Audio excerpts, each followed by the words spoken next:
Well, welcome everyone as you're getting settled. Welcome to session 3 of the Data Leadership Training Series. And in this session today, we're going to cover using data for communication and engagement. We're really excited to share the information that we have for you today, and welcome again. So as we get started today, we're just going to go over a little bit of housekeeping to take care of some things. Now, we're in a webinar today, and so you should already be muted throughout the webinar. But just in case there's any issue with that and you do happen to have access to your microphone, we want to make sure that you're staying muted throughout. So just wanted to make sure that that's the case for everyone. And also, we will be using the chat feature quite a bit today when you're prompted by the facilitators. And we'll use that to reflect and share and respond to some of their prompts. And we're not actually going to be using the chat today to ask any questions of the facilitators. And that actually, we have a process and a strategy for us to use, and we'll share that information with you in just a moment. So we're also going to be using a Padlet today, which is a website that allows us to add comments and share resources. And a lot of the materials that we have for you today are also linked in the Padlet, including or in addition to the resource guide that was available as a handout with this PowerPoint and your materials link. The link to the Padlet for our session today has been dropped into the chat. And we'd like to, again, encourage you to use the Padlet to post questions that you have instead of using the chat feature. And that way we're not inundated with questions in the chat. And it's a lot easier for everyone to see the questions and also for us behind the scenes to be answering them for you during the session today. We're actually going to navigate to the Padlet now and describe the basics of how to use it. So on your screen is what the Padlet looks like if you follow the link in the chat. And the Padlet is organized into columns from left to right. And each column has a title at the top, starting with some meeting information, such as the link to the materials to download today, a link to the survey at the end of the session today. The second column being if you have any technical support needs, whether it's Zoom or Padlet or something else that we can help you with, there's a space for you to communicate in that space. And then if you use the scroll feature at the bottom of the screen, you'll be able to move across and see all the columns today that follow the order and sequence of our presentation today. So again, a lot of materials are also listed here, and we'll be interacting with the Padlet today when your facilitators prompt you to do so. And if you do have a question or want to add a comment, there's a couple of ways to do that. We're going to model that for you. If you go to the top of a column, here we're at the second column, the technical support column, and put your cursor over the plus sign button at the top and click on it, a new little window will pop up.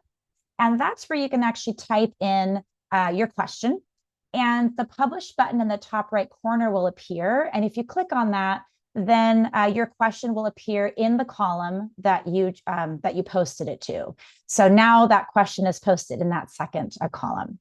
And if you want to add a comment to one of these cards that someone has already posted, you just put your cursor and click on the word comment, and it will allow you to type on that same card. Okay, so that's how we're going to be posting questions and ideas today. And again, those of us who are helping to facilitate this webinar will be answering questions throughout our time together. So let's go ahead and go back to our slides. And I want to introduce your training team today. I'm going to ask Tacey if you can come off mute and introduce yourself. Thank you, Julie. Hello, everyone. My name is Dr. Tacey Rogers, and I serve as the Director of Assessment, Research, Evaluation, and Continuous Improvement at Solano County Office of Education. So happy to be here today. Great. Thank you so much, Tacey. And Evan. Thanks again, Julie. And hi, Dr. Rogers. We're old friends. We've done this for a few years now. I'm Evan Bartelheim. I'm the Project Director for Accountability and Data Literacy at the Los Angeles County Office of Education. Great.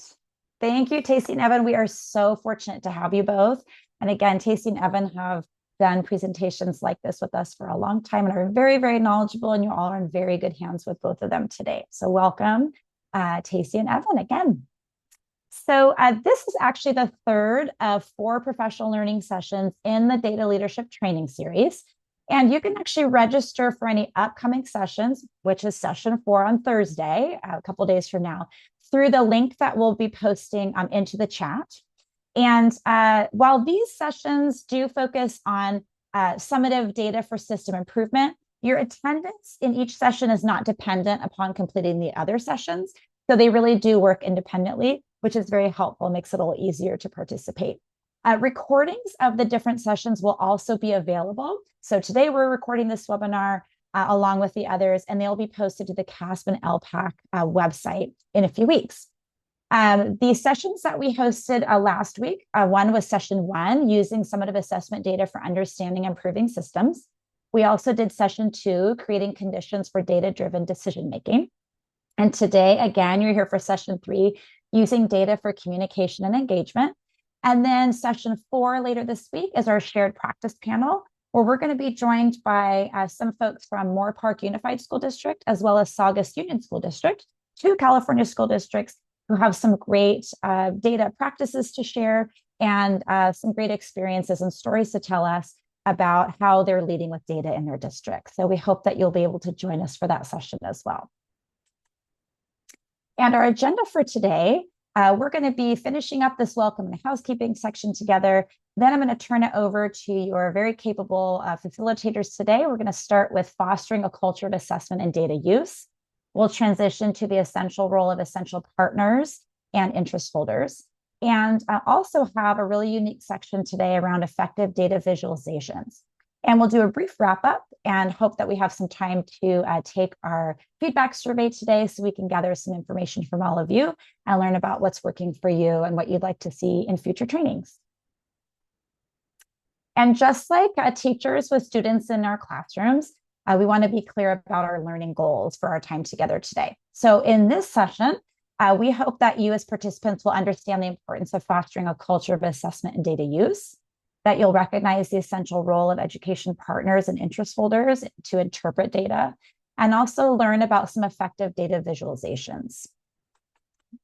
And at the end of the session, you should be able to identify some key practices that you can use in your own context to use data for communication and engagement. So we're actually going to be using the chat for the first time together, and we want to hear from all of you about why you joined this training today. What is it that piqued your interest? So we're going to open up the chat. We've posted the question there as well. And we want to hear from you all. Why did you join us today? I know something that would pique my interest. Evan, I know you're going to be talking about those data visualizations. We have that data visualization checklist handout. There's some great resources for you all today. Thinking about just improving scores, right? How can we actually translate this information to teaching and learning to help student outcomes improve? Of course. Yep. Using, continue to grow with the use of data for sure. Thinking about how to engage families, communities, even our students, right? In this work, they're certainly our partners, and we as educators know an awful lot, but we don't have all the answers, and we don't have the only perspectives that matter, right? Some folks are new to their positions. Welcome. We actually had several folks joining us last week as well, who maybe are taking on some new leadership responsibilities with data. So welcome. We hope this is very beneficial to you. And those of us who just want to build our skills and do some improvements, and maybe hear some information that's maybe new or that we haven't revisited in a while. So hopefully we will have some new things to share with you today. And I know there's a lot of great resources that you'll be able to leave with today. So definitely lots of different ideas to share. So thank you everyone so much. Thank you for engagement in the chat. We'll be using that a lot today. All right, so I'm actually going to turn this over to your presenters today and talk about fostering a culture of assessment and data use. Thank you so much, Julie. I am keeping up with the chat, listening to how our colleagues are wanting to engage with this session today. And I'm so thankful that everyone had a moment to join us. In this session, we will talk about how leaders can foster a culture of assessment and data use in their local context. And I saw some comments in the chat around, you mentioned, Julie, there's some colleagues new to their role. There's some colleagues trying to create a data-driven mindset. Our colleague Dominique wrote that in the chat, and I wrote it down verbatim because that's exactly what we're going to be talking about in the session today. And we want to start with definition of a culture of data use. And this is the definition that we'll use throughout our session.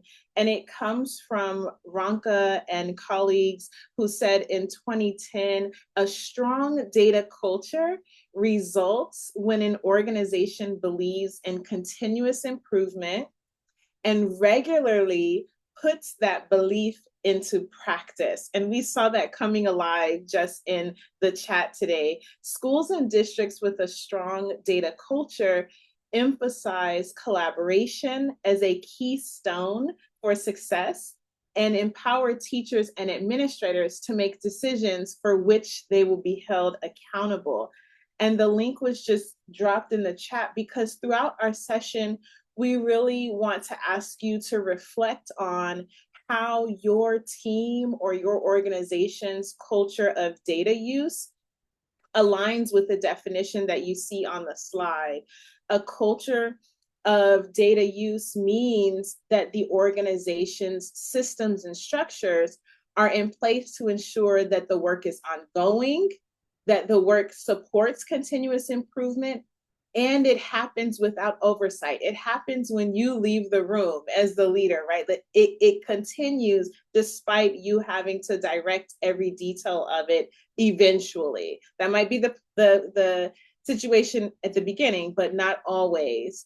The link that's dropped in the chat is such a great resource because the tool is a practical guide, and it was also added to the Padlet. So those of you who are following along with us on the Padlet can see it saved there.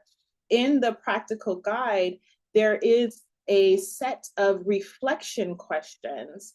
And you might think about how you or your team, your leadership team, those who are supporting you with data use can consider and evaluate your organization or your team's culture of data use. Some of the questions in the practical guide are, is there a commitment to continuous improvement? Are staff held accountable for the use of data at the school level, at the classroom level? Is there collaboration? And is that collaboration valued? Do school leaders model data-driven decision-making? What are the beliefs of the teachers? Do they believe that data should be used to inform instruction? And is the instruction then shaped around that student learning data? And so this concept of self-reflection starts the conversation through the lens of wanting to improve, which is truly essential. Systems of continuous improvement are dependent upon effective data use. Continuous improvement is grounded in the understanding that a system's performance is the result of its design and the result of its operation. It relies on cycles of inquiry to support the improvement. So we're always reflecting, we're always asking, how can we get better? The focus of continuous improvement should be on an understanding that the root causes of the outcome that the local agency, the educational agency is producing. So we're trying to understand those root causes.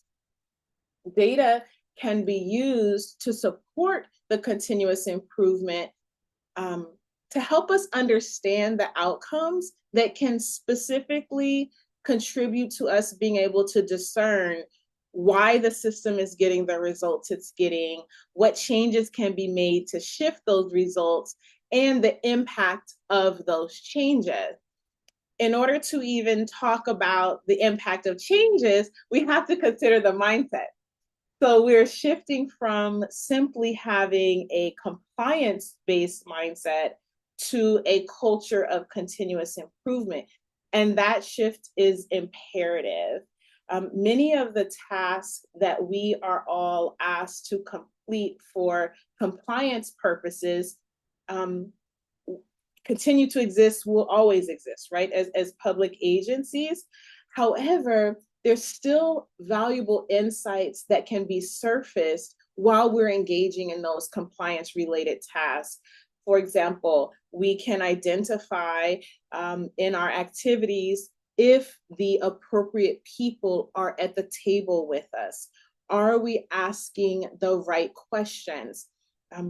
We can add participants to ensure that they feel supported as they engage with the data in meaningful ways that's beyond the compliance requirement, right? And in those conversations, we ensure that student outcomes are the center of them. For example, in our state, we are required to complete a local control accountability plan, our LCAP. And also our school sites complete the school accountability report cards, the SARCs. And those tools are to support improvements for students. However, we can consider, as we're engaging with those tools and completing them, how our teens leverage that statute protected time, right? It's a true protection of time where we can focus on data analysis, we can align actions, we can engage with systems of continuous improvement, and in those conversations, reinforce asset-based mindset. The compliance piece of our work will likely never change. However, we can use those moments that are already scheduled, those engagement opportunities, to really truly think deeply about how we are engaging with our participants. So let's take a moment to define some key terms, starting with communication and engagement. When we're thinking about using data for communication and engagement, we are thinking about how we are communicating with students, educators, caregivers, which includes families, it includes community members. Communication is the sharing and exchanging of information between students, educators, and caregivers. And this definition comes from Macaulay and others who focus on communication at the classroom level conversations, explicitly saying that communication should be two-way, and it should be a model that's between different parties for shared purposes. So we think about communicating verbally, in writing, and using the digital tools that many of our organizations have access to. So a strong emphasis on two-way communication, okay? Engagement in this same research is defined as active participation and a power and opportunity balance between educators and caregivers.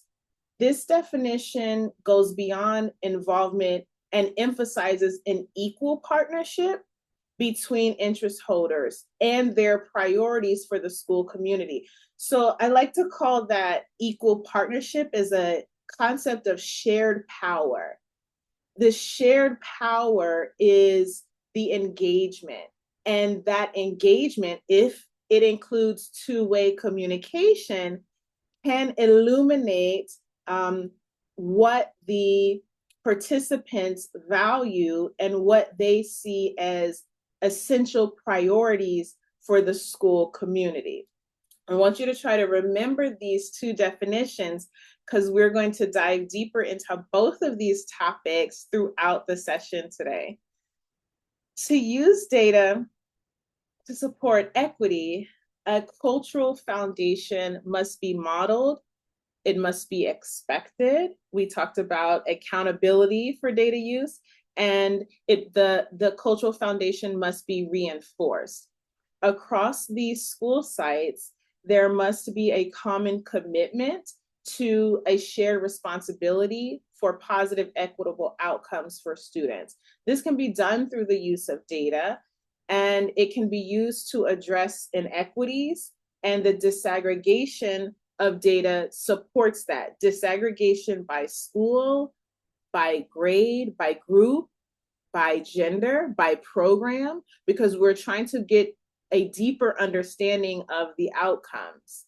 Educators can also engage in data analysis and use that data to support learning and improvement, which is more than simply considering gains or deficits from the accountability data.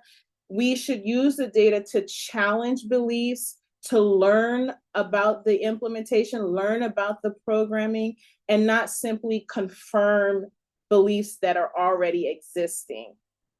The inclusion of and commitment to authentic engagement of educational partners is also key to the foundation. And remember our definitions of engagement.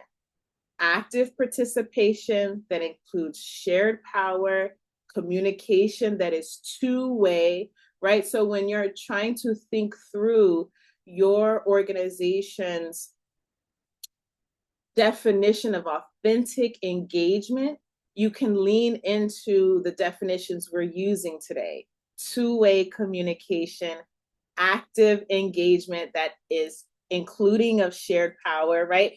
I'm repeating myself so that it can support you in your processing. So when we're using student achievement data to support our decision making, and there is a practice guide that is also on the Padlet. Like, I love this Padlet. You have to bookmark it. And the student achievement guide, it's titled Using Student Achievement Data to Inform Instructional Decision Making. And it's just been dropped in the chat for you, the Padlet link. The guide provides a framework with 5 recommendations for examining data at all levels across your system. The recommendations work together to support a culture of data use. And in the guide, the 5 recommendations are: make data a part of an ongoing cycle for continuous improvement, and lean into cycle, because a cycle doesn't end. And so that's number 1. The second recommendation is teach students to examine their own data and set learning goals. And many of the assessment tools that our state gives us, many of the assessment tools that our organizations, our local agencies use, include tools for supporting with communicating to students about their own performance and supporting student goal setting in a one-on-one format. The third recommendation is to establish a clear vision for school-wide data use, provide supports that foster data-driven culture within the school, and develop and maintain a district-wide data system.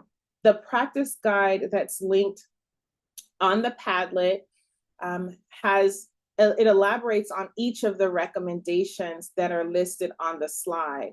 And the recommendations are on page 8 of the document. So if you're like me, I went to the Padlet and immediately downloaded the attachment. In addition to the recommendations, page 9 of the document has a checklist to support you with getting started on making progress with these recommendations. And we saw that come up in the chat. A colleague wrote down that they want to think through how they structure their engagement, right? The recommendations can really help you start your conversations with either your staff or your leadership as you're thinking about using the data to really inform your team's decision making. So you have these recommendations, and we want you to think about them a little bit more. And so we're going to do that by using a Menti poll. It's called Mentimeter. And the poll link has just been dropped in the chat. So please navigate to it and you'll see the recommendations, the 5 recommendations that I was just referencing listed on the screen. And in participating in the poll, you are asked to rank the recommendations from strongest to weakest. So reflect on your team, perhaps the team that you facilitate. If you're a team of 1, I know what that's like. And so you can do a self-reflection. You can reflect on a school or group of schools. You can reflect on district level culture of data use. But thinking about these 5 recommendations, which is your organization or team strong at? Like, we got this in the bag. And which is the weakest? So that would be the bottom. And we'll look at these results come through. And Evan, I want to invite you to share some highlights as we see these results coming up and how our colleagues are ranking them. Well, it's very interesting, Tacey. I'm thinking about my own role in a district, and I thought, oh well, yeah. As I'm going through those, I'm like, I think my first issue was like having a data system, right? That was key. And then I'm like, well, wait a minute. If I've got a data system, nobody knows how to use it, or you don't have meaningful conversations around it, then what good is that data system, right? And so it's interesting. You see the shifts taking place here. There's no clear leader right out the gate. I think that's kind of interesting. And you got some neck and neck there, the making the data part of your ongoing cycle of instructional improvement, right? Yes, ongoing cycle.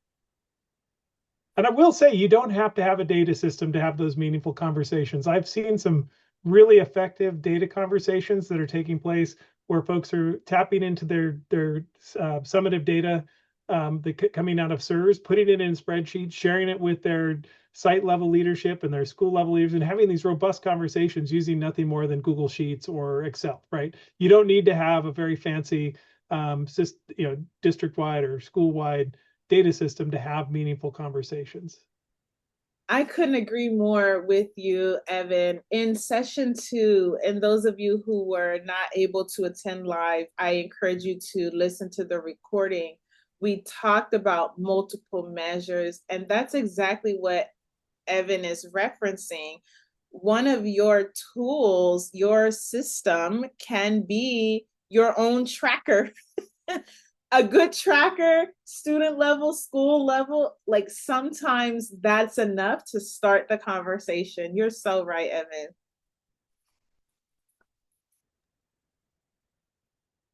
This is really fascinating. Is it too soon for me to say, Evan, that we might have a number one? I know I'm tempted as well, because I feel like if I could pick my favorite, as it was my first choice, making data part of that ongoing cycle of instructional improvement was my number one. And it's just edging out, and maybe that's, will fall into this typical pattern. Exactly. And I want to encourage everyone on the line today to think about these 5 recommendations as a starting point for some goals, right, around having a culture of data use, right? With the goals, since it is to be an ongoing cycle of instructional improvement, we can set goals, we can make progress toward goals, we can meet goals, we could take those goals off, add new goals, right? It's a cycle, right? And so if you're looking for a place to start, then these 5 recommendations could serve as that starting point for you. Thank you all so much for engaging with that. Now that we've talked about what a culture of data use looks like, let's talk about the essential role of our educational partners. The role of educational partners in student learning is important because, especially when we're talking about engagement, right? Remember, engagement is active participation, includes shared power, leverages two-way communication, and it's a balance between the educators and the caregivers. It's a balance between our organizations, our leaders, and it's a part of our role to consider how our educational partners are indeed true partners in collecting and interpreting the assessment data. These groups have valuable information to contribute that we can't find anywhere else. And it's important to value and demonstrate the value and respect their contributions to helping us understand and make decisions about our student learning. Educational partners or interest holder can be any person, any group, anyone that has a vested outcome in your agency's student data. Partners can include teachers, other school staff, other LEA level staff, school boards, parents, guardians, caregivers, community members. In our office last year, we did a presentation on our ability to partner with our classified staff as a part of this educational partner conversation, right? When we're thinking about educational partners and how to engage them, our messages and our intent have to be tailored to that audience, and they have to be extremely clear. For example, partners that might belong to a non-dominant group, they might be unaware of how to engage with data specifically. They may feel marginalized by the school system. They might be intimidated by the academic language. There could be other barriers that we're not even privy to that prevent them from participating. So we have to consider how our educational partners and consider their level of expertise and comfort with the data to help us determine what information they need and how we go about communicating. I'm referencing again session 2 of this series, where we provided a series of protocols, or a set of protocols that could really support you in engaging with different partners at different levels and starting that conversation to, number one, glean their, first of all, perception, right? Before they respond to data, what is their perception of their engagement with you, right? Like just starting the conversation. And so it's really important to consider about what level your partners are starting from. Educational partners and interest holders can successfully engage with data when their needs are met. And some of those needs that we have to take into account are the technical information about the data that they're interpreting, including data literacy, knowledge, and skills, opportunities to authentically engage with the data that values, we keep hearing value, right? Values their perspectives, their insights, that creates a safe and inclusive environment for them so that they have a sense of belonging as they engage. And regular communication. And remember, our definition for communication is two-way. Regular communication with the data to provide transparency and increase knowledge and awareness. All of these considerations around our partners' needs ultimately guide us in defining data literacy. And it's important that across the levels, there's a clear definition of data literacy, and that it's a part of our role as leaders to continue offering professional learning to support the development of that definition. It's helpful for teams across the organizations that we're on to operate from the same place of understanding when engaging in data conversations. Data literacy is a process that integrates the analysis of educational data to support decisions intended to improve teaching and learning at the school and classroom levels. It's an understanding of the properties of data and how you can use them to inform practice. And in our county here in Solano, we've been talking a lot about data literacy and ensuring that at each level of our school districts, that the definitions are the same. So when we talk about an assessment, specifically what type of assessment is clear, right? So coming down to simply communicating, back to our two-way communication, communicating around literacy, data literacy, and noting down the local definition of data literacy, because sometimes we assume that there is a high level of data literacy, and we come to find out through our authentic engagement that the definitions vary. Engaging educational partners is an essential practice for supporting a culture around assessment and data use, in part because engagement opportunities can help partners become more invested in their school success. When handled appropriately, assessment and data conversations create transparency through sense-making and accurate and complete data. One way to increase transparency is to prioritize authentic engagement, leaning into the definition we saw earlier from Macaulay around two-way communication. It's imperative that the component of data analysis for exploring various perspectives, values, interests, and lived experiences of the educators, right? We talk about our families and students a lot, but we're also including the lived experiences of educators, families, community members, and others.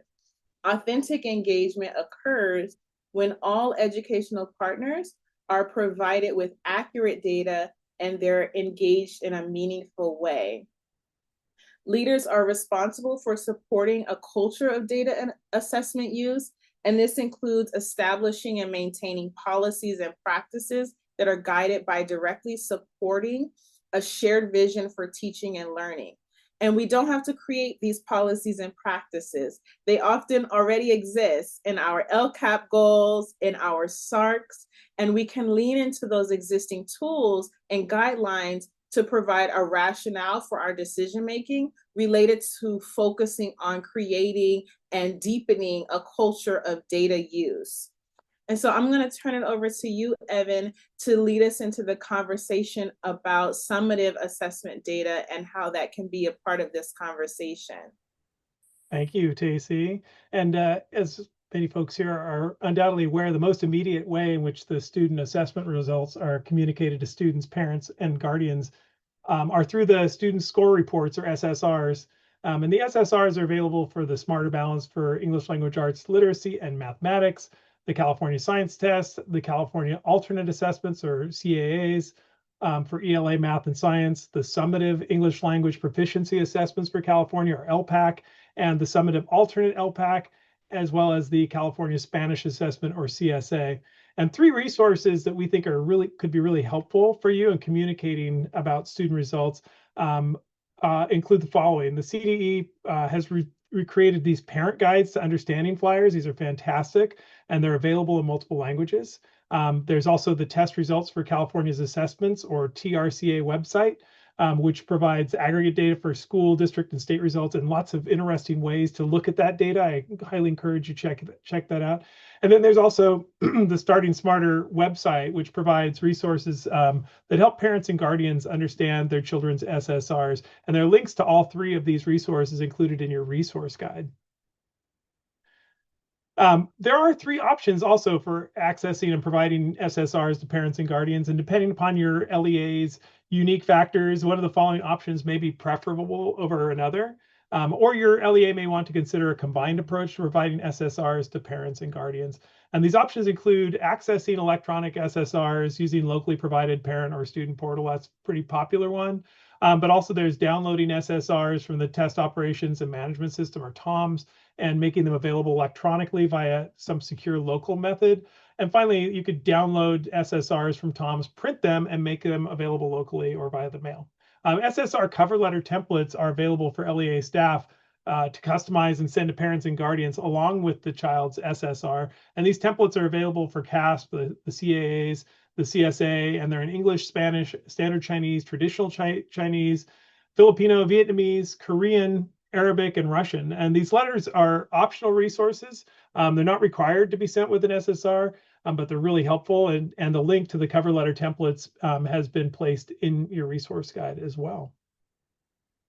So we've talked a lot about connecting with your educational partners. So why don't we pause for just a second and take time for brief reflection. And so in the chat, tell us how educational partners have helped you while engaging in data discussions. What are some ways in which you've been able to leverage your educational partners? And Tacey, I'm curious what your experience has been. What have you found to be the most powerful ways in which you've engaged your partners and got from that? Well, supporting our school districts with some of their engagement and leaning into opportunities that can allow the community members, the educators, the parents, whoever is the audience, to see us doing something with their words, right? And so we make use of protocols which is why I keep referencing session 2, because many of the protocols shared there I have used, because it grounds everyone on how to start the conversation. And also reflection tools, posters, chart, right? Ensuring that the team is discussing the words and reflections of everyone in the room. So there's no expert lecturing. The people in the room are guiding the conversation. Those are some instances that are structures that come straight to my mind. Yeah, those are great. We have a couple comments in the chat as well. One that says, we have not done this well. And you know what?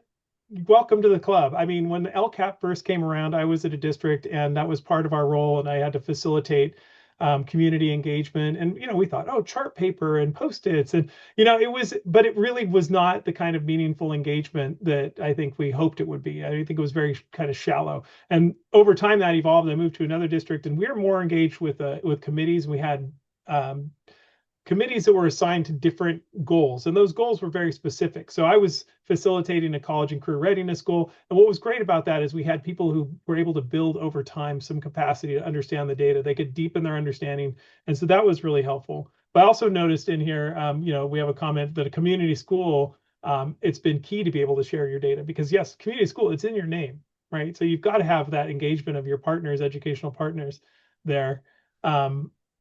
And there's some other good ones. It's interesting. Our CAASPP program, I'm not sure because I was involved with another CAASPP program and it's not necessarily the same, provided training to reading the data results for individual skills. Having some background and training in interpreting that is really helpful. I also noticed school site council reference there, and building the capacity, slowing down to explain what terms mean, right? So the acronym soup the alphabet soup that we often get caught up in. We know all those terms, but not everybody does. So one of the ways I've seen that really effectively used is to have actually a glossary that everybody can access at any point when you're dropping those things like SBAC and CAA or CAST, right? So thank you those are some great insights that you've shared, and I do appreciate it. We've got a very diverse group of participants today, so it's good to know that engaging across multiple ways. We're going to move forward. I think one of the important ways that I've found myself in my current role is trying to use data for effective engagement through data visualizations. As we have a team and we put together data visualizations both for our internal work at LACO as well as for our districts and charter schools, and try to engage people around data in numerous ways. And we want to share with you some of the great insights, I think, some key insights to make those effective. So we construct data visualizations to visually represent portions of data that we want to analyze primarily, right? And they also provide a great way to communicate to data to audiences graphically. It's important now to remember that displaying data is not the end point in a data discussion. It's sometimes easy to think we put it all into a beautiful chart and now we're done. No, of course, the real important part is that you can then take that and engage with an audience around it. And to that end, every data visualization really should be developed to address a particular audience and for a particular purpose. Data visualizations, or data viz as we call them, are critical for communicating important data to your educational partners. But remember, this isn't one directional sharing. It's very easy to say, here it is. And I've been guilty of this many times, right? You'll want to hold space for additional information or context that your educational providers can offer. For example, when you're reviewing data with your educational partners, consider asking them what could be some actionable next steps, right? And this could be anybody, but it's important for people to feel like, oh, I've got I'm giving some insights, not just that I'm being talked to. I think Casey already mentioned that. When sharing assessment data with your educational partners, you need to make sure that the data can be interpreted easily in order to foster that engaging conversation. All your educational partners, including your students and families, really should be brought into the conversation. And this may require additional steps to check for things like accessibility, such as providing alternative text for screen reader technology or text labels offered in multiple languages. Make sure you ask your educational partners for their interpretation of the data rather than telling them what the data shows. It's very tempting, but our partners really do care about the data that we share with them, and they're invested in the success of their students. I was a parent. I mean, I am a parent, still always a parent, but my daughters just graduated from high school. I was very engaged in the data throughout, from all the way from K through their senior year. I wanted to know everything about what the district was doing. So I had insights and I wanted to share them. So the valuable insights and perspectives of your educational partners should be used to inform your assessment system. An excellent resource that Smarter Balance has created are the interpretive guides for ELA and math. I highly recommend these. I refer to them fairly regularly. These can be used to help you interpret and communicate results to educational partners. These guides have been linked in your resource guide and they're on the Padlet. And questions come up all the time. People are asking things like, how is the score, an individual scale score comprised? And you can get into the kind of really into the weeds about what all goes into that. As far as data interpretation, if you want to engage meaningfully for your educational partners with the data, you need to lay the groundwork for the engagement by carefully preparing appropriate data visualizations. And this is what my team and I do on a regular basis. While there are a lot of considerations for data visualizations, we highlighted 3 things to discuss today. We need to be sure that the type of data we choose to create matches our intended purpose, that the data is intentionally organized to maximize understanding and efficiency, and that the text clearly labels the necessary information being featured. And this is a process we're going through right now. We're looking at all our data visualizations and other visualizations that other county offices use, and really assessing, are we achieving our intended goals with this information? So the first step that we just referenced in preparing a data visualization is selecting the type that matches your intended purpose. Are you planning to compare 2 sets of data? Are you looking to show a part of a whole? One of my favorites is showing change over time. I love to use the status on the dashboard to show how it has changed over time by student group. Each purpose presents a different data visualization opportunity, and you'll need to decide the best way to communicate your purpose. To compare data, you may choose a bar chart, for example. A pie chart would be a good option for showing a part to a whole, like distribution of certain demographic traits. And a line chart is probably your best for showing the change over time. Another factor you want to consider is the type of data that will best illustrate your purpose. This can include quantitative, qualitative, or the combination of both. Again, alignment with your purpose for displaying the data is the key part. Finally, it's important to take into account the audience who's going to be interacting with your visualization. How familiar are your educational partners with more complex data? How much experience do they have analyzing and discussing data? And you noted in the chat, bringing people up to speed is important. Giving them a beat to let them understand the data is really key. How much experience they have is really critical, and how you answer these questions is going to determine the choices you make. So once you've selected the type of data visualization, you'll need to organize the data carefully. And here we're going to use a bar chart as an example, then we're going to improve it together. Okay, so let's imagine that this chart depicts the number of 3rd grade students who received the highest scores on a summative assessment at the end of the 2024-25 school year. Students receive scores that depict their proficiency in the writing traits of organization and purpose, evidence elaboration, and conventions.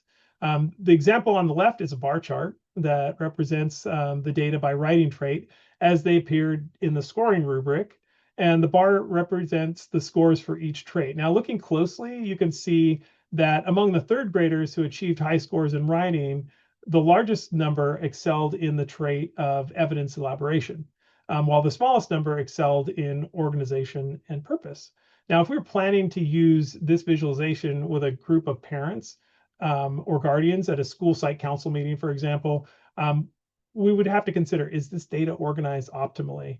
And in this case, it's probably not. It's probably not that important for audiences to focus on the order of the writing traits on the scoring rubric. Instead, maybe we want to focus on how the students perform. So the example of the bar chart on the right shows how we reorganize the data to focus attention on student performance. And it's now easier to quickly scan the chart and recognize the writing trait for which most students received the highest score, which was evidence elaboration. So by being intentional with how we organize the data, we make it easier for our partners to interact with and draw conclusions from this data. So another thing we want to consider is color. Color could be used strategically to help our educational partners make meaning from data. And here we're going to use a stacked bar chart as an example. So rather than asking our educational partners to compare two different bar charts from 2 different years, a stacked bar chart allows us to combine the data from different years into one chart so they can be more easily compared. And this chart still depicts the number of 3rd grade students who received high scores on the summative assessment at the end of the school year, but now it includes scores from both the 23-24 and 24-25 school years. And now we can more easily determine how many students received the highest scores from year to year. Although both examples are use 2 colors to highlight differences in the data, you'll notice that the example on the left uses navy and purple. I say that assuming that you're not have color blindness. The 2 colors are similarly visual, right? So it can be hard to distinguish from one another because the contrast between the 2 colors is very low. Example on the right, however, uses 2 colors that are easier to distinguish from one another because the color contrast is very high. And higher color contrast helps an audience to compare the data more quickly and easily. And it's particularly important for those with color vision impairment. There are free contrast checker websites online that you may want to check out where you can choose high contrast colors for your data visualizations. On the next slide, we're going to discuss the accurate use of text and labeling, which we'll need along with the effective use of color in our visualizations to make the data more accessible for our audience. Okay, so let's discuss our final preparation consideration. As I said, we're going to talk about using text to clearly label necessary information in our data visualizations. And this is something that I go back to again and again. And it's so easy sometimes when you're pulling data out to like to Tacey's earlier point, to throw in the acronyms or things like, and you're thinking, oh, I know I'm disaggregating student groups. I know SWD is students with disabilities, but not everybody does, right? So how we readily identify things is really important. So as we previously mentioned, the stacked bar chart example on the left does not have adequate labeling to support meaning making. The only information available right now are the writing traits that were included in the summative assessment. You really can't tell much. But here you can see on the right, this has been updated to include all the necessary data and the information that educational partners need to make meaning. We added a title, right? 3rd grade writing trait scores to clarify the topic. And we added a legend that assigns each color to the appropriate school year in which the assessment was administered. And then you'll notice the x-axis at the bottom of the chart now includes a measurement scale for student scores. It goes from 0 to 20. And we also included the precise number of students who received high scores for each writing trait during the 23-24 and 24-25 school years. This data is directly labeled on each corresponding bar and color. For example, during the 23-24 school year, you'll notice that there were 14 3rd graders who received the high scores in evidence elaboration. Whereas in the 24-25 school year, that total increased to 20 3rd graders. Both the labels and the colors are going to help your educational partners understand that more students received high scores in evidence elaboration in the 2nd school year. In addition to the school labels, this data visualization was also improved in a subtle way by the use of a bold sans serif font, which makes it more readable. And you'll notice that the fonts on the stacked bars are also in high contrast colors. So moving forward, I just want to bring your attention to another great resource we have here. It's a data visualization checklist, and you can add the other things that we've added for your consideration. And this data visualization is handout 3.1, and you may want to take a minute to open it now. And this is a great tool. It can be used to ensure your data visualizations are easy to scan, easy to understand, easy to access for all your interest holders. I find it's an excellent resource to use just when you're considering how to create a data visualization that's tailored for your specific audience. And it really is a conversation you should put up right away. If you're talking about a group of people who's very invested in the data, they understand it, like, sometimes our internal teams at my county office, they get the data, right? So I can make it more complex. But if I'm talking about, for instance, when I was working with the college and career readiness goal, that team of parents, those visualizations, which I was creating as well, I really wanted to make it quite clear, like, the college and career indicator, for example, on the dashboard, it's a very complex measure or metric. It's got multiple measures, both college and career, and how do we make that accessible to people, and what are we showing over time? And then we also want to look at how it's disaggregating between different student groups. It's really important to think, well, what are we trying to show here? How we've improved over time? Are we trying to show the disparities between different student groups, and how we're trying to, what our plans are to effectively address those disparities? So these are all kind of key issues to take a look at. So if you're looking at that data visualization checklist right now, I'd love to have you drop in the chat ideas of how you might use this resource. Just write something in, drop something in the chat. Tacey, I know you've added some data visualization to your work as well. What are some of the things you've talked about when you're creating a data viz? Oh my goodness. It's such a great conversation, especially to really focus us, Evan. When I think about the example that you showed, thinking about being clear around which agency, right? Like when I was looking at your example, I was like, oh, is it a classroom data? Is it school data? Is it, right? So being very specific, is it countywide data? We're looking at countywide data a lot.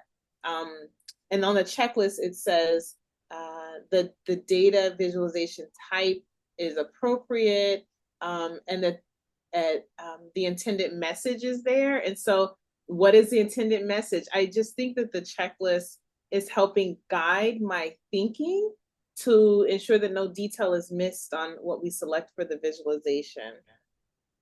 Yeah, and one of the things, and somebody mentioned it earlier, or I think there are several of the comments in the chat along the lines of, I'm new to this. I'm trying to build that data informed discussion at my site and getting teachers what are taking actionable steps, right? And we're talking about the summative data right now, and we're excited when that, everybody's excited when that comes out. And I think it's easy just to kind of throw it into like, well, let's just look at the kind of the standard, the percentage of students, who met or exceeded standard, right? That's kind of the default setting. And it's probably not necessarily even the most informative. Like I think looking at things like, did our mean scale score change over time? And these are things like, if I've got an initiative going on at my school where we've been doing a lot of like reading, science of reading type activities, and I'm like, how's this affected our third grade reading levels? The percentage meeting or exceeding may not be as critical as looking at some of the more detailed data. And I may want to look at a visualization where I'm really trying to get some nuance out of there so I can see over time, or even seeing how things have shifted by grade level, comparing grade level to grade level, and how they've moved up over the years. Evan, you make me think of the one language that we use here is, what's the so what? Like, right. So what? It's 20 students. Okay, and what is the action? Like, what do you want your audience to do with that detail and the intended message? Like, okay, thank you. Like, you're right. And so just being clear about what did we put on the back? We've done an action plan with our audience. Like, here's fill in the blanks. So many percent of this, that means I will, right? Like, we're really trying to lead the action to be considered. Yeah. I think, and we mentioned it earlier that, and when you and I connected when we were planning for this presentation, I was really, still kind of glowing. I just gotten back from this 3-day institute at Harvard for the System-Wise Leadership Institute as part of DataWise. And they really focused on looking at that, leveraging data with an assets, is that mind shift, right? And I think that's another thing I would emphasize as I'm building my data visualizations. I do like to emphasize the positives, not to be delusional, but like when we're making progress, even if it's small progress, I think it's such an important consideration because it's we're talking about, we still may have difficult conversations that lead from, there may be students who are not meeting our expectations, but the degree to which we can design some of our visualizations to emphasize the growth we are achieving and to kind of reinforce that continuous improvement, we made small incremental changes last year and we see an improvement in our outcomes. So I think that'd be a great way to kind of help launch the year as you're getting your summative data back in. All right, well, thank you for, I see it's difficult to explain distance from standard to educational partners. Yeah, it's a good one. We've been really striving, and I'll maybe add something to the Padlet as well. And the growth model, actually, which is derived from this, the Smarter Balanced Assessments, that's extremely challenging. And yet I think it's new data set that's reported on the dashboard, and it's this really powerful data, but it's very challenging. And we've worked with our LEAs to try to better understand how to communicate that data. And it's uses the same data, but it's going to look a little bit different, right? So, but yeah, we'll see if I can find something to add to the Padlet for you. Well, thank you, everyone. I think we kind of blew right through a lot of the information, but there's a lot here for you to chew on. Hopefully you can go back and look at some of these resources and put them to use.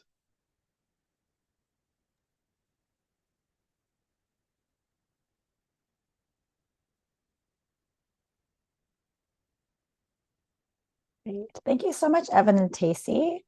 And thank you to all of you for engaging so much with us today in the chat, in the Padlet. As Tacey mentioned, the Padlet is going to be there for you, and bookmarking it's a good idea. We keep the Padlet up till next year, so you have a chance to share that with folks and access the resources there. And as a reminder, the resources in the Padlet, there's just a sprinkling of those that were mentioned today, but your resource guide that was part of the materials you downloaded has every single resource referenced and linked in there, and even a few more from the CAASPP and ELPAC system that might be useful to you. And so we just have a few more minutes with you today, and we hope that the information that Evan and Tacey shared with you are going to be really useful to you in your local context. I know based on the comments in the chat, you all are doing an awful lot of work to engage your educational partners and interest holders. You know some of the challenges that entails, but also the real benefits that work brings. And it's so necessary. And especially just even as part of our LCAP goals, we know this is something that we're called to do and we need to do and be held accountable for. But there's so many great resources and ways out there to think about how to do this well. In that continuous cycle of improvement that we keep talking about, that ongoing work. So thank you for engaging in that ongoing work. So before we wrap up today, again, we want to thank you for the time that you dedicated to be with us today in session 3 of the training series. And before we go, we hope that you can take a few moments as we're finishing on the early side today. We have a little bit of wiggle room in our schedule. We hope that you can take some time to complete the survey that we have for this session today. And we've dropped the link to the survey in the chat. And that's really easy to click on. It takes you to the page, right on your desktop there. Or you can use your smartphone and scan the QR code that appears on the slide. That's another easy way to take the survey. It's a really brief survey, but we ask that folks who participated in these sessions, if you could please provide your perspective and your insight. We're gathering data from those leaders in the data leadership series. Who'd have thought? And the surveys are really brief, but we really do read every last comment and question and bit of feedback that comes through those surveys every year. And we use that to guide future offerings, make improvements to current ones. And even just last year, knowing that folks had questions about how best to communicate and really do authentic engagement, that's where a lot of this content came from, was survey responses from you all. So we hope that you can take the time to do that in the few minutes that we have together. And we want to also just quickly revisit the learning goals that we had together today while folks are navigating over to that survey. And we covered a lot of information today. And we hope that it's leading to understanding the importance of fostering a culture of assessment and data use. Tacey talked a lot about some of the elements and criteria needed in that continuous improvement cycle that we need to establish. Those shifting mindsets, those even came out in the comments that folks were hoping to learn about that today. We also hope that you can recognize the essential role of education partners and interest holders. I know you can because you're already engaged in that work, especially to interpret data and importantly, take those actionable steps to make improvements in teaching and learning and improve student outcomes. We also hope that you have learned a little bit more about effective data visualizations, preparing for those, building those, and actually using those with our different interest holders to make them more comprehensible and accessible. And our success criteria for today, I think you've all met it easily based on your comments and engagement today, but was to really think about those key practices that you can employ back in your own context for how we can use data more effectively to communicate and engage with all the folks who really matter and care about our students. So once again, we hope that you'll take a moment to complete that survey. Also, just reminding you, we have one more session in our training series in 2 days, and it's actually our session 4 shared practice panel, where we have some administrators from 2 different districts in California who are going to be sharing some really great information, really echoing and mirroring some of the information we shared in sessions 1 through 3 in the series. So we've got Moore Park Unified School District is going to be sharing their data leadership practices, pilot program they established, how they affected change across those school district, and how that's even trickled into using data differently with students in classrooms. So some great examples there this week. And also we're going to hear from Saugus Union School District, who's been engaged in this work also for a very long time, just like Moore Park. And they've got some really great examples of how they're using some CAASPP and ELPAC data to work with students and their families on student learning goals and how they've engaged in those sessions with families and community members in their district. So we hope you can attend and meet us there on Thursday. And a reminder, all these sessions are recorded. In a few weeks, they'll be posted on the CAASPP and ELPAC website in the upcoming and on-demand trainings tab there. So again, thank you so much for your participation. Thank you, Evan and Tacey, for joining us again. And we hope you all have a wonderful afternoon. Thank you.